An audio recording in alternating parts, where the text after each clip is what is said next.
there was some big kind of shows for certain record labels that I was doing at the time. Um, Ed Sheeran, I would perform with Ed Sheeran before he was big. And so like things that I reflect on now, that I just think, at the time as a teen, 20 something, you don't really think too much about. But Yeah. then you reflect on many years later and, you think, okay, that was actually really, really wonderful time. Welcome to today's episode of The Power Shift. And it's a very special episode because we're doing a first that we haven't done before, where we are actually recording a live podcast as part of the Doctors in Industry group mentoring session. And we're really, really fortunate to have a very, very special guest with us today who I've known for some time now and seen how she's really developed her career from musician life, we'll talk about that, to a very highly sought out after expert, not only a GP, but a specialist in AI, lifestyle medicine, women's health, and really has developed a great niche and portfolio career for herself. So I really want to warmly welcome you, Kimya, Dr. Kimya Tarr. Welcome to today's episode. Thanks, Abena. It's a pleasure to be here. Fantastic. Yeah, it's I think a long time coming, basically. So it's great to have you. So I mean there's so much we can cover, but always wanted to take it focus. So before we started, I mean, I was just saying earlier today, I was in Hale House in central London, Healthtech working space, co-working space, recommend it everyone if you're listening. And I was having a chat with the Babylon Health team who you used to work with, which I'll talk a little bit about. And we were talking about how, obviously you've got the medicine and the AI, but also the creative side of you. And so I'm really curious to hear, and I always kind of start this, like, how would you describe yourself, especially very earlier on in your medical career, and how you balance that with music? Like, what happens there? What happened there? Tell us a little bit about that, how you started your career and how they Sure. interlinked. Yeah, I'd love to, Abena.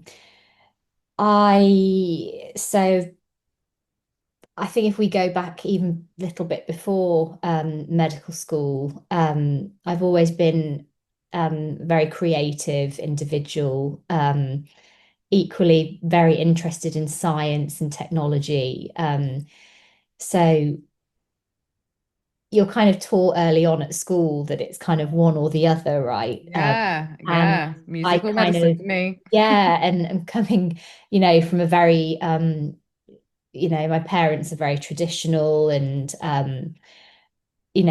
having an older brother who as well, very scientific and but I kind of felt, I always felt I could do both, basically. I never saw, an artist and a musician. I never saw that as a barrier or a problem. I actually always thought, well, super interested in medicine. I'm very driven by helping people and science, but also love that freedom of expression within sort of arts.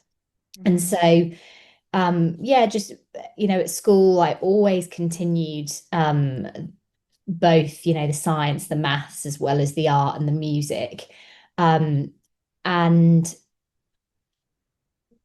even during A levels, managed to, do an art A level as well as, the chemistry and then the biology. Interestingly, got a place to do architecture as well as medicine. And then, that could have been a really interesting career. But life is about choices, right? It's not about luck or it's really about like your choice and the decisions that you make. So went into medicine and you know, we know it's one of the most difficult degrees to do, highly competitive, super intense. Um, I mean, it was a wonderful experience. We're all clinicians here, um, but always felt there was something missing. And Abena, you'd mentioned this in our conversation earlier as well. Um, it's very vocational, and there's a set path, which is a positive. It is a positive for most. Um, but yeah, I always thought, I have this, these other interests. And I felt at the time, which I think was probably more of a perception than reality, like why is it that my medical colleagues aren't interested in music or aren't interested in art or aren't? And that probably was wrong because I think everybody actually was, but we just weren't having those conversations. Urbana, like medic footprints, we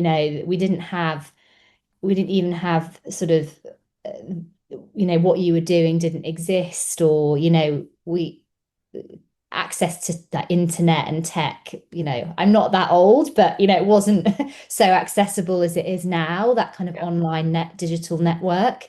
Yeah. Um, anyway, so I just can again continue to pursue these creative interests alongside. I must say it really helped me through medical school, because how wonderful to have, a hobby or a creative interest. We know now through science that, it's brilliant for, mindfulness, mental health, like the huge benefits on a, human level. So I just ended up writing a lot of music, recording, and whilst I was at medical school, again, like I say, life is about your opportunities that you find and you make for yourself. Ended up just applying for a kind of award, sort of scholarship at music school. Um, and ended up winning this scholarship for a year to go and study in a prestigious music school. I think how old was I? Maybe still in my teens, early 20, yeah, 1920. So Was it's a this huge before you started medicine? This was during medical Oh, school. this was during med Yeah, school. yeah. I just want to jump So in there because yeah, obviously med school, 5 years, however long it is, it's a long time. What mm, prompted you to actually go and say, right, I'm going to apply for something completely out of medicine, which will probably interrupt my studies. We'll find out whether it did. That's yeah, not aligned with medicine, and because that's really interesting. Because a lot of people, especially in the medical journey, it just sounds really risky to be like, you've got this like yeah, certain pathway. If you continue in yeah, it long enough, you'll get a certain wage and certain prestige and status. Whereas in creative arts, risky.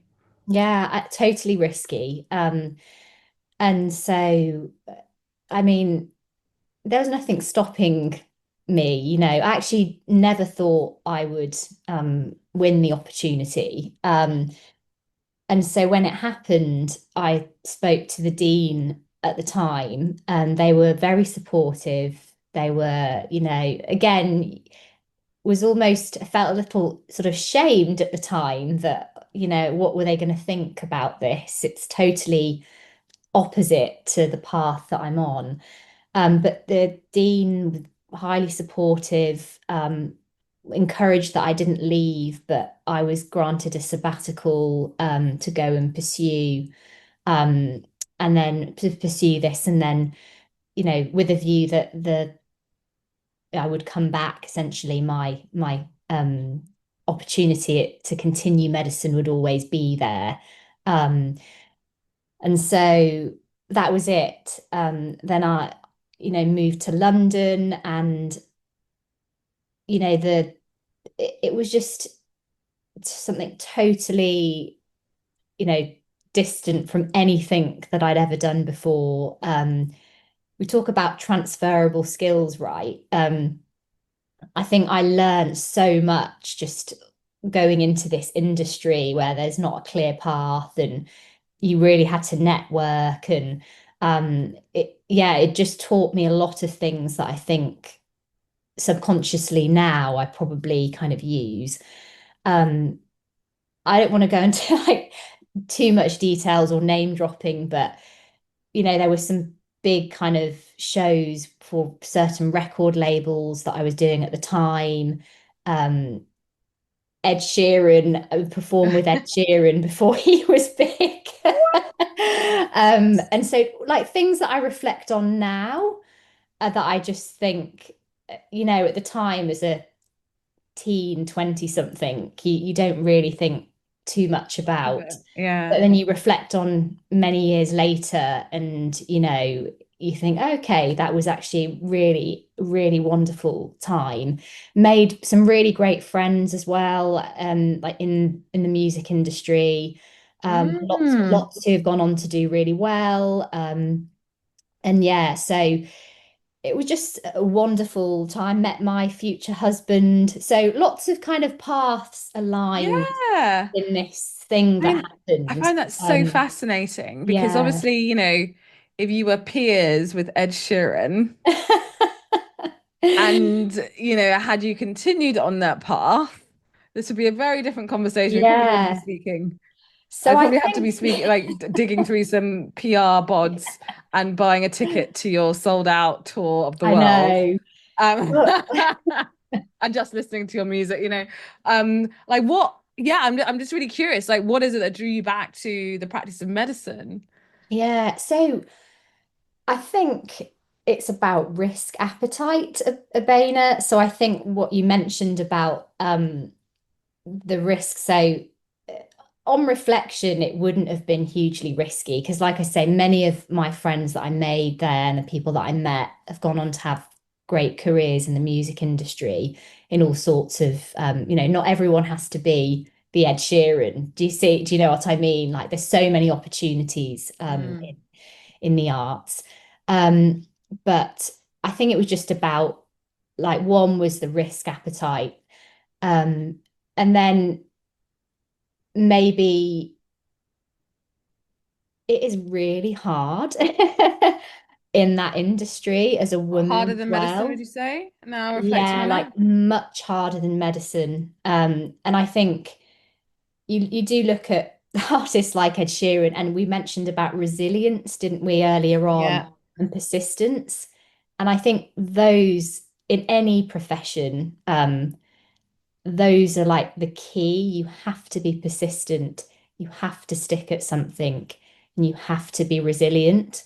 Regardless, if you want to, I was persistent and resilient in my medical profession, right? Because I kept going and I kept going. Like you say, had I just carried on in that area, then yeah, it would be very likely if I'd have dedicated as much energy into that in the long run as I'd done in my medical career, it might have been that, yeah, it would be a very different path. But yeah, life is about like, choice and decisions and what's right for you. And I think on reflection, I think I made the right decision. Like I'm really happy with how my career has evolved as a GP and in tech and AI.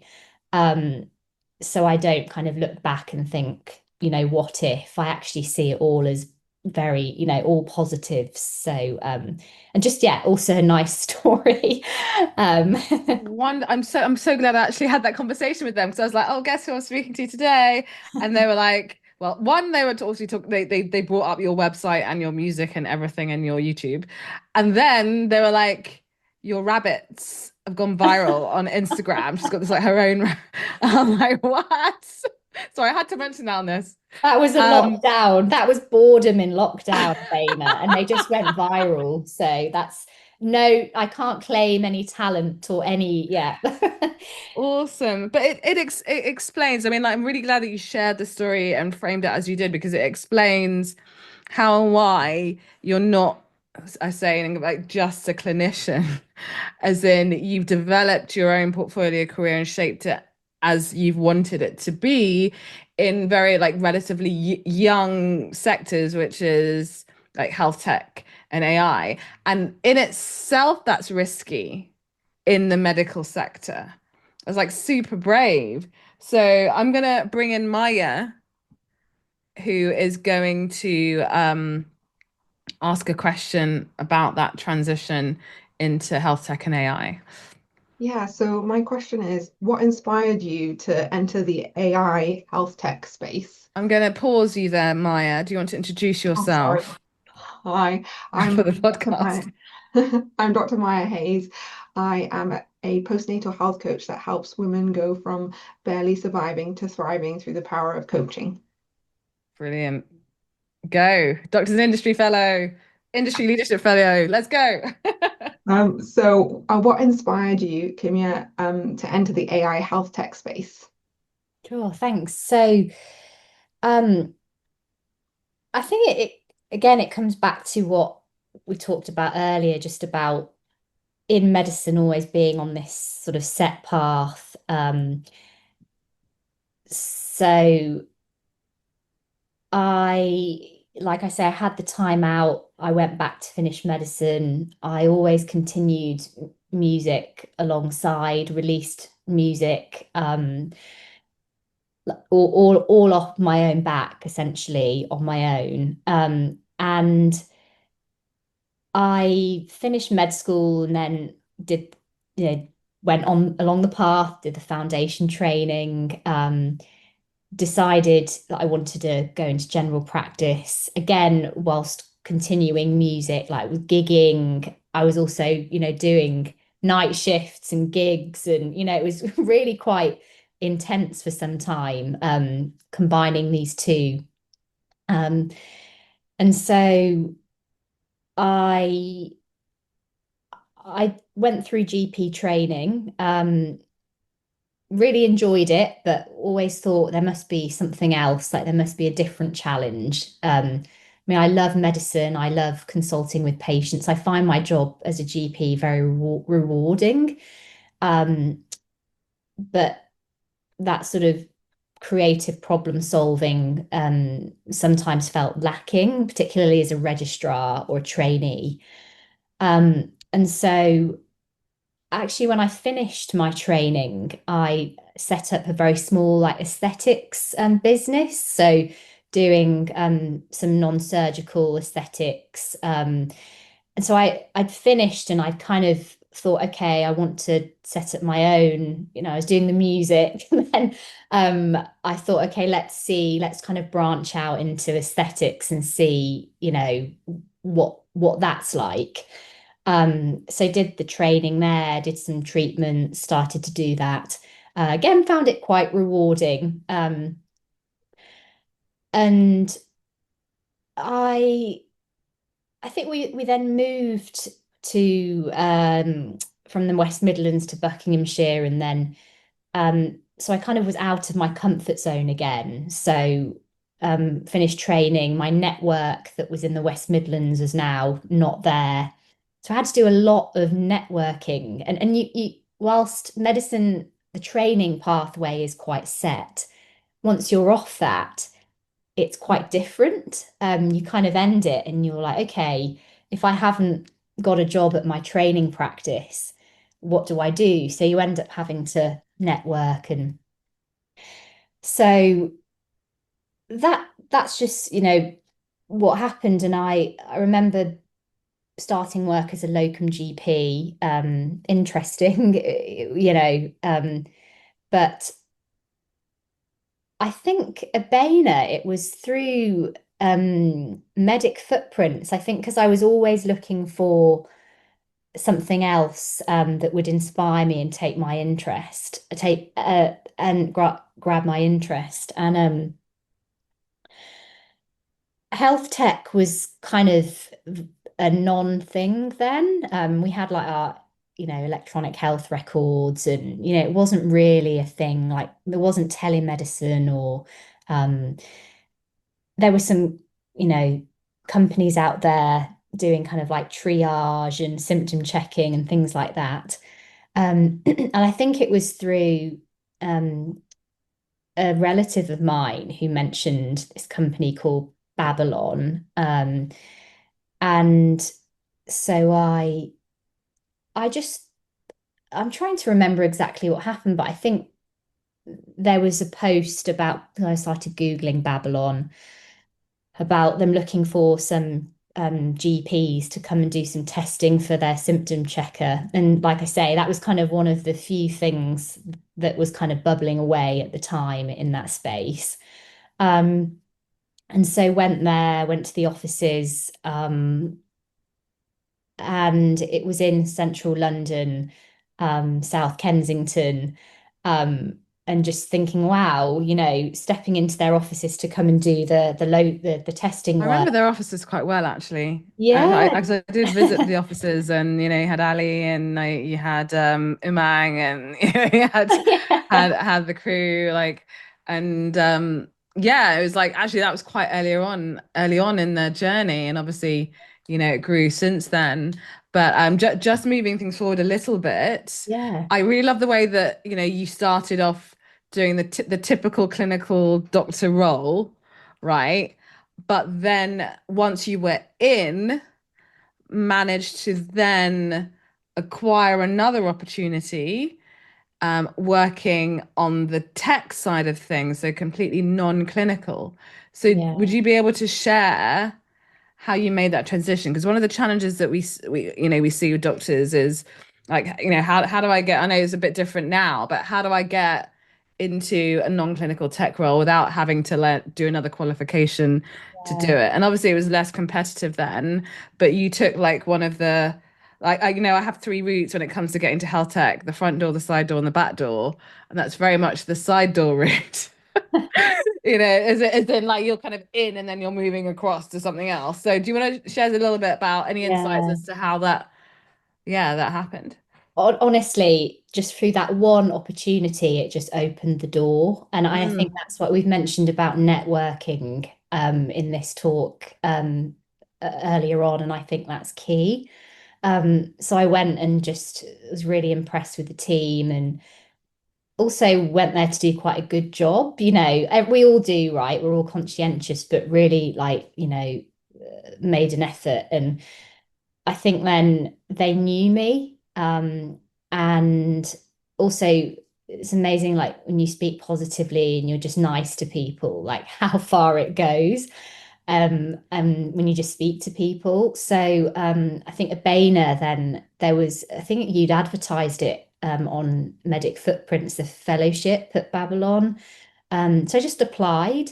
Again, like the music thing, it was kind of not expecting to get it, but just why not, right? If you don't apply, the worst that can happen is you get rejected. Well, it's not the end of the world. And so ended up just falling into it that way. I was really impressed with the products actually and the AI and what Babylon were doing. So that was hugely inspiring at the time, as well as the people that were there at the time, like the caliber of my peers at Babylon. Like if you look at some of the people that were on that fellowship now and what they're doing, like it's many people have gone on to do really great things. So yeah, I would say for me that was the route. Yeah, just through one little thing, it can open up yeah. so many doors. It really is incredible because obviously like you look back exercises like how did you get into this and how it's been a launch pad for so many careers for a lot of doctors just to have that opportunity in the early days when doctors and AI and tech weren't necessarily kind of linked and associated with each other, like organically at least. And now we fast forward to today, clinical AI is like this, it's a burgeoning specialty or however you want to call it now. That's on the forefront of every doctor's lips, right? They're all like, hey, I want to get involved in clinical AI. How do I do that? And obviously, just moving a little bit further, you know, you worked at Babylon for quite a number of years in this role alongside your clinical practice, and then Quadrivia, where you're the medical lead and still working with Ali Parsa, who's the founder of Babylon. So do you want to tell us a bit about, again, because again, relationships, networks, like how did you end up in that role and how did that differ? Yeah, so I was at Babylon for 5 years. I was yeah, I ended there when Babylon went into administration effectively. And I was on maternity leave at the time, and was just looking for the next thing at the end of that. And it, literally just through the connections, through the alumni groups, um, which are very active. Like I mentioned, so many people, ex-Babylonians now are founders, CEOs themselves. So it was just like I think mentioning earlier, uh, you know, you kind of build your reputation and you network in your job, and you never know what can happen, down the line in future. So I think it's just so important to build that, network around you and really do your job well and, Mm. set that good impression. But yeah, it was just through the alumni groups, that Quadrivia in the very early days were looking for a clinician, to come in. So um, again, it just happened that way. So And I were was, you invited to apply? Like, what was, I'm just curious as to how, what that pathway was like for you. yeah, it was an invitation. Mm. Yeah, it was an invitation. So just came on board at the end of the mat leave. I'm also due Mm. to go on. I'm expecting a baby very soon again. So but in Exciting. terms of how it differs, so um I think in terms of what me as a clinician can contribute, it's quite sort of standard. I would say that, however, the experience that I've gained is totally, incomparable now, because the value that I can bring, having had 5 years in health tech, and the skills that I've gained, it's totally different than when I was just starting out. But just, briefly, as a clinician, we bridge that gap, between like the tech world and the clinical world. Um, making sure that what's being built is useful, right? Is safe. Um, for us, it's, second nature, like, but for, an engineer or data scientists, like it's not necessarily. So being able to communicate effectively, and clearly is crucial. Hmm. Yeah, there's lots of other things, like being able to contribute on the go-to-market or commercial side. So Hmm. you can really relate as a clinician to other clinicians, potential partnerships, or, decision makers in certain organizations as the clinician. Um, and yeah, obviously, if you have other skills like research, health data, informatics, coding, like these are all really valuable, can make someone even more valuable. But it really depends kind of what interests you and, what you want to do. But I just say there's so much opportunity in this space. Yeah. I think that's really really interesting and exciting, those insights. And I just wanted to go back because again, being invited because of your network and because of the being nice at work and being you and doing a great job into another role again is again a lot of doctors say, what's the pathway into this role and what's the pathway into that role and do I need to do another qualification to do it? And I'm constantly saying, no, you don't. And so it's like having these kind of stories, which is really important. And the second point was around developing that commercial mindset. And again, we hear from doctors, I don't have that commercial mindset. Do I need to go and do an MBA and then apply? So what would you say in that's like how did you develop your commercial mindset and provide value? Because obviously bringing in the clinical aspect um, is really valuable, but some of the challenges we see is clinicians chat like they struggle to bridge that gap between the clinical knowledge and actually how it translates to building a product that you can sell to a healthcare provider. Mm. I mean, I definitely advocate for education skills development. but I think there's different routes into it. One is a more formal route. The other is just developing the skills on the job. You might be more academically minded and want to go down that route of an MBA. It can be quite expensive. Um, Maybe if you're looking to go into more of like a niche area, or that could be beneficial, like a more technical kind of role potentially. But like I say, there's lots of leadership and other kind of MBAs that I know people have been on that have set them up quite well. But I don't think there's a right or wrong. Um, just the pathway that I have gone on thus far has just been more through a sort of organic route, and just learning on the job. And for example, I had no understanding or knowledge of like clinical safety, regulatory affairs in AI or health tech when I started.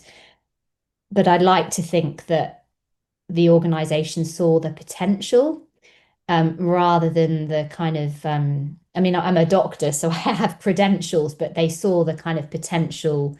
Um, I just think just as a woman as well, I know we're probably all familiar with this stat, but men will apply for a job if if they think they've got 60% Absolutely. of the skills, and women only if they like know they have 100%. 100%, right? And I think like it's not true, as in that stat's probably true, but having to do that, or feeling that you need that is not true. So just I think I just don't think there's a right or wrong. I would not sort of say one way or the other's right. It kind of is what feels right for you and what you are able to kind of commit to and dedicate to.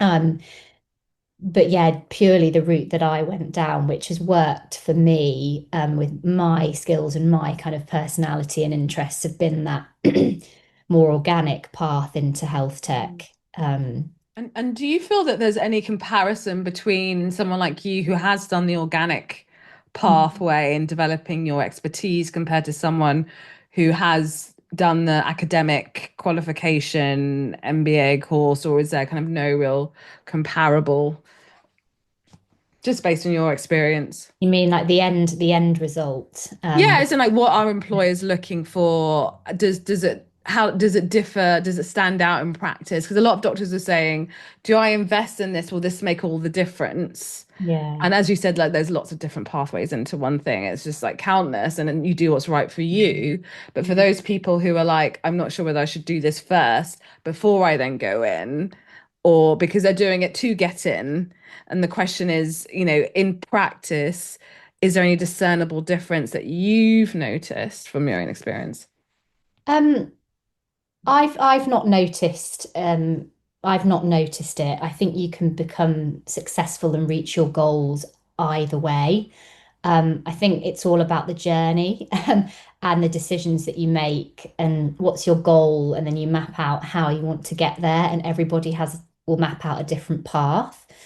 Um, and I think some organizations might value people that have had more like on the job experience, or, have built their own businesses or sold their own companies, or whereas, there might be another organization or a role that values, more technical skills or abilities. So, yeah, I think it really depends probably what your goals are, what you want to achieve. Like what is, yeah, I think it's hard to kind of blanket say yes or no, but it's just more about on an individual level.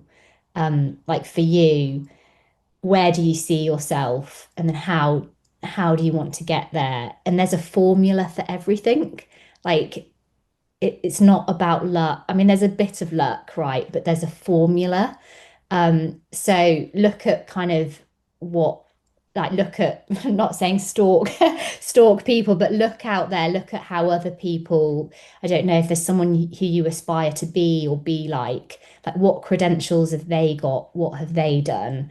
And maybe how have they got there? That can help guide you and help with your decision making as well. Mm. Yeah, they do say success leaves clues, right? Yes. But some of the part of the challenge of that, especially in a online world, is that what you see online isn't what actually happened necessarily. In fact, most of the time it's not what, and this is one of the reasons why we do these podcasts, to understand the detail behind what you see, on social media. Yeah. So, you see a lot of, say, doctors who are like, I was in clinical and then I became this like mega superstar with like 100,000 followers on LinkedIn, right? And you don't really see what it took to actually get there. And yes, you see the experience and the qualifications, but you Mm. don't realize that actually there's a whole team behind this person. They've had coaching, they've had challenges, they've had depression, like you don't see that. No. And so yeah, I totally agree. Like success leaves clues, but I would definitely encourage anyone that's listening to like take it with a pinch of salt of what you actually see online and try and find out what actually they needed to do to get there beyond any qualifications or anything else. And sometimes like a lot of people are quite open these days and do share that narrative even more. But definitely take it with a pinch of salt. But Yeah. anyway, before we close, has anyone else in our Doctors in Industry audience, has anyone got any more questions for Kimya?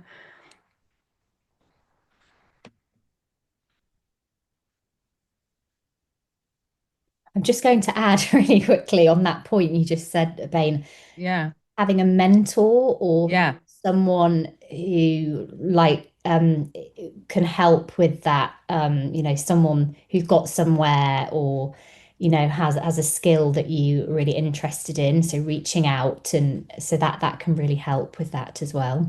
But yes, going back to Having a the mentor is questions. crucial, isn't it? It's so crucial.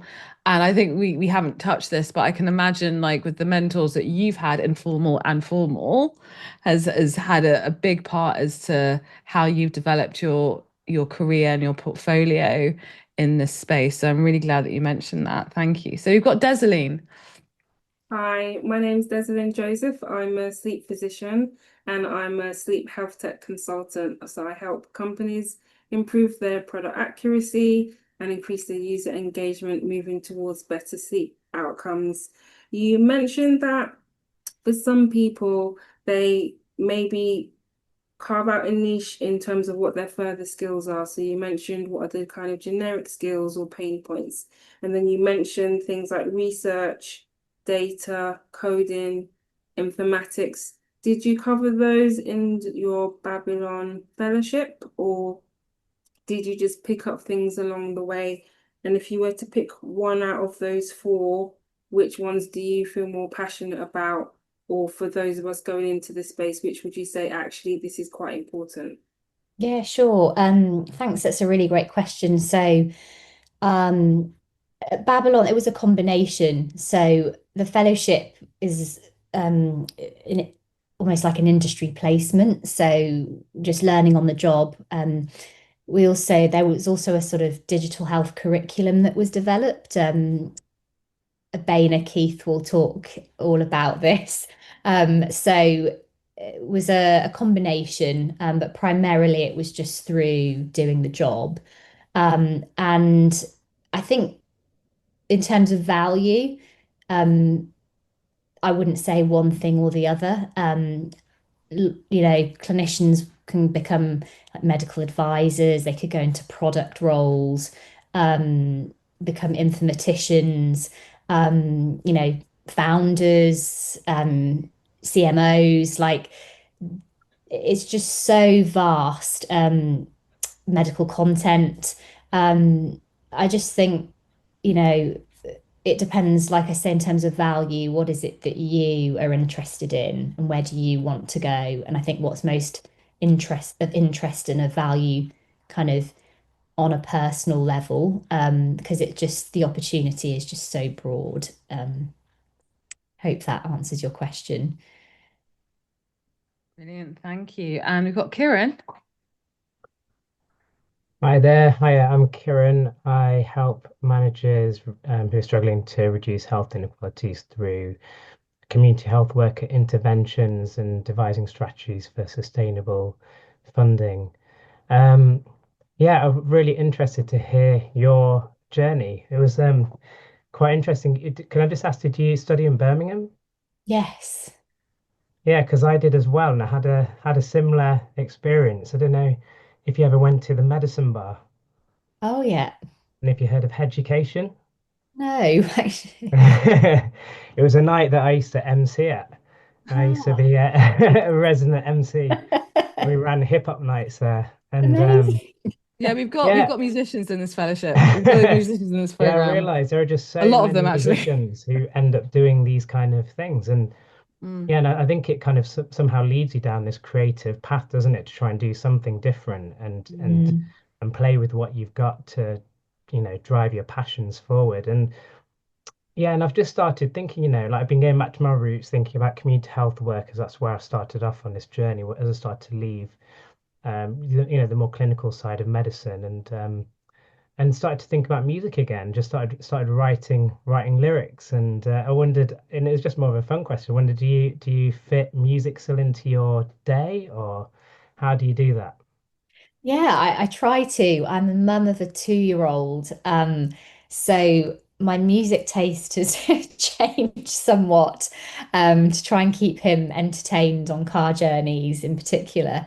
But I do, and I'm kind of I want to encourage that sort of with my children as well, because I think it's just such a wonderful skill.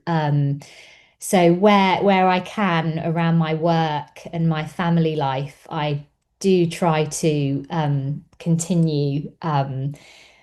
But yeah, it's juggling juggling everything now with a growing family can be quite the challenge. But yeah, I do. We'll have to connect, Kiran. I'd love to hear your music.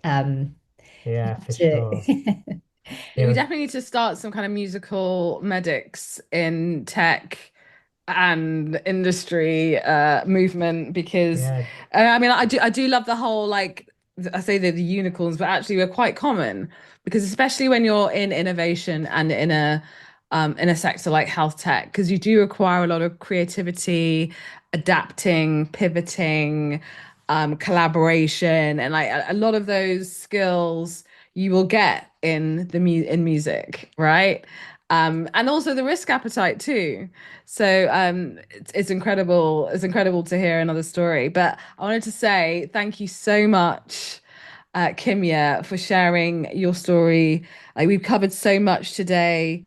From your musical career, which is still ongoing, not at the forefront, but still there. We talked about risk appetites. We talked about getting into the Babylon and like how you use that to then pivot into another role in clinical AI whilst juggling a family, whilst continuing your love of medicine. And yes, you can have it all. it's not You possible. know, well, you're living it because then a lot of doctors are like, I've got this passion, and I was like that. As I've got music, and I've got to choose one or the other, and it's so binary and black and white. And I do wish, I mean, I did find it difficult to maintain them, especially when I started working. I think that was the biggest challenge because you're like wiped out constantly. But it's great to hear that you have continued it, but also used it to develop your career moving forward. So we'd love to see what happens after baby number two and where this will take you. But I'm sure it's going to be incredible and impactful. Thanks So so much. thank you. And if anyone wants to get hold of you, how would they best do that?